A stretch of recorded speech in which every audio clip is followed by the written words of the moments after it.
बीच में आया था और इन्होंने उस कानून को पूरी तरह से निरस्त करते हुए नया विकसित भारत जी राम जी एक्ट कानून लेकर आए 2025, जिसमें हमने 100 दिन के रोज़गार की गारंटी दी थी कि आपको पक्का 100 दिन का रोज़गार देंगे, अगर रोज़गार नहीं देंगे तो उसके बदले में आपको पेमेंट की जाएगी।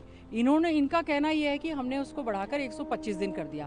पहले जो है सेंट्रल स्पॉन्सर्ड स्कीम थी, आपने देखा होगा विभिन्न राज्यों में कितने सारे घपले घोटाले हुए हैं। चाहे हरियाणा की बात भी करूं, कई हज़ार करोड़ का घपला जो है यहाँ पर हुआ, गुजरात में हुआ, राजस्थान, हिमाचल, कई जगह हुआ। उसके बाद जो है इन्होंने स्टेट पर ये पूरी तरह से बोझ डालने का काम किया है और हमारा इसमें थोड़ा सा फ्लेक्सिबल था।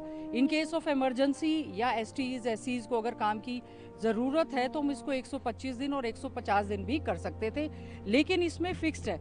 हमने देखा जो भी सेंट्रल स्पॉन्सर्ड स्कीम्स होती हैं उसमें अगर पेमेंट आ रही है, अब इसमें इन्होंने स्टेट का शेयर ज़्यादा कर दिया है।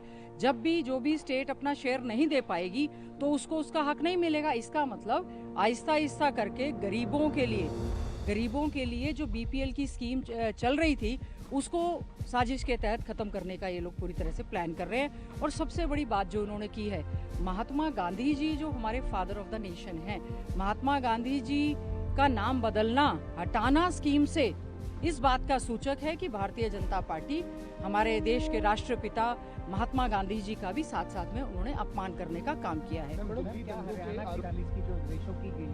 जी बिल्कुल, आप ठीक कह रहे हैं कि पहले जैसे 90-10 था, सेंट्रल स्पॉन्सर थी फुल, और जब भी मनरेगा के तहत उनको कोई भी फंड्स की ज़रूरत होती थी तो स्टेट किसी भी समय सेंटर से फंड्स मांग सकता था।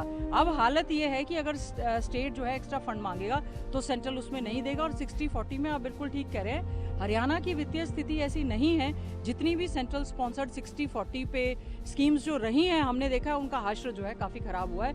इससे एक और साथ में इन्होंने किया है, जो हमारा जॉब कार्ड होता था उसकी वैलिडिटी पहले 5 साल की होती थी और 5 साल तक वो सुनिश्चित होता था कि उसको काम मिल जाएगा। अब 3 साल की उसकी वैलिडिटी भी खत्म करने का, तो आहिस्ता आहिस्ता मैं समझती हूँ सरकार ने सोची समझी साजिश के तहत जो गरीब, विशेष तौर से दलित समाज है, माइनॉरिटी है, गरीब लोग जो है, बीपीएल तबके के लोग हैं, उनके साथ बहुत बड़ा एक अन्याय करने का काम किया है। दिल्ली दंगों के आरोप और सर्जिल को जो है वो जमानत उनकी रद्द कर दी गई है, किस तरीके से देखते हैं? देखिए, केंद्र में जो है भारतीय जनता पार्टी की सरकार है, होम मिनिस्टर हैं, इस तरह के दंगे होते हैं, हम इसकी कड़े शब्दों में निंदा करते हैं।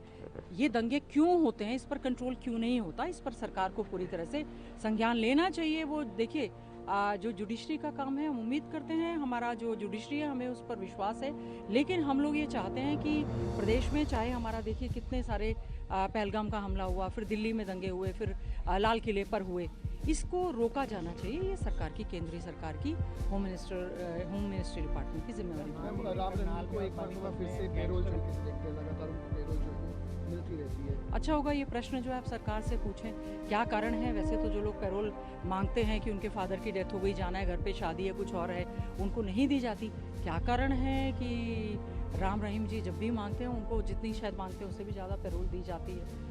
और ये तो सरकार से आप ज़रूर पूछें कि क्या कारण है उनको बार बार जो है पैरोल दी जा रही है। करनाल में और फाइनल एक्टिविटीज़ हुई हैं, कैसे देखते हैं आप पानीपत की बात कर रहे हैं, करनाल की बात कर रहे हैं, रोहतक में हुई है, हिसार में हुई है। जिस दिन माननीय मुख्यमंत्री जी, प्रदेश के हमारे नायब सैनी जी स्टेटमेंट दे रहे थे, कह रहे थे कि विपक्ष जो है बोगस मुद्दे उठा रहा है, हम उस समय कह रहे थे कि इस समय जो है गैंग वॉर चल रही है रोहतक में, और इस तरह के जो हादसे हैं वो एक चिंता का विषय है। हम इसमें कोई राजनीति नहीं करना चाहते। प्रदेश के माननीय मुख्यमंत्री जी स्वयं होम मिनिस्टर भी हैं, उनको अपने राजधर्म का पालन करते हुए स्ट्रिक्टली लॉ एंड ऑर्डर की स्थिति को जो बदतर होती जा रही है प्रदेश में, ये हम नहीं कह रहे, अच्छी बात है, मीडिया भी इस बात को उठा रहा है। एनसीआरबी के आंकड़े बताते हैं हरियाणा प्रदेश जो है असुरक्षित श्रेणी में आ चुका है, और प्रदेश को कोई लॉ एंड ऑर्डर स्थिति बदतर होने की वजह से यहाँ पर इंडस्ट्रीज, फैक्ट्रीज पलायन कर रही हैं, क्राइम लगातार बढ़ता जा रहा है, बच्चे ड्रग्स की चपेट में आते जा रहे हैं, बेरोजगार युवाओं को रोजगार नहीं मिल रहा है, ये बहुत बड़ा चिंता का विषय है। और इस तरह के तमाम मुद्दे जो हैं, आने वाला जो बजट सत्र होगा हम उसमें उठाने का काम करेंगे। देश और दुनिया की तमाम बड़ी खबरों से जुड़े रहने के लिए लाइक करें, सब्सक्राइब करें यूट्यूब पर सच को हिंदी चैनल, और बेल आइकन दबाकर पाएं लेटेस्ट अपडेट सबसे पहले।